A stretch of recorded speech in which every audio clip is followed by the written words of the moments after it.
Sir ଗୋଟେ ଗତକାଲି ଗୋଟେ ଘଟଣା ଘଟିଥିଲା ଯାହା କୁହାଯାଉଛି କି ଜଣେ ଯୁବତୀ ଅଭିଯୋଗ କରିଥିଲେ ତାଙ୍କୁ କୌଣସି ଦୁଷ୍କର୍ମ କରାଯାଇଥିଲା ଲଜରେ ନେଇକି କଣ ଡିଟେଲ ଘଟଣା ଥିଲା? पीड़िता तांकर जड़े बंधु थे बादल साहू बोली किसी टंका मागिले से टंका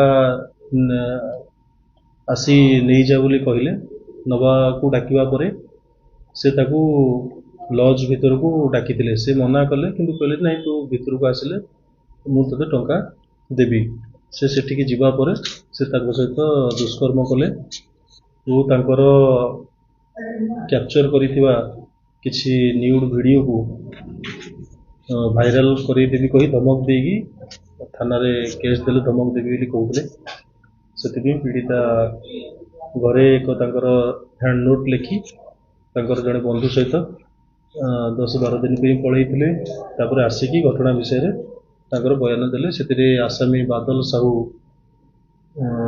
गिरफ होइचंती थाना केस नंबर 26/2026 रे कोर्ट चलन तांको करा जायछि। घटना 9/1/2026 तारीख दिन घटना घटी तार 8 ରୁ 10 दिन से मानसिक दुश्चिंतार रही घर छाड़ी पलैथिले परे आसी थाना रे सविशेष विवरणी देले। आसामी भी फॉरवर्ड हो जाइछि। वीडियो गुड़ी को आपण मानक भल लगुला आम चैनल को सब्सक्राइब करने सह लाइक शेयर करने को भूलु नहीं।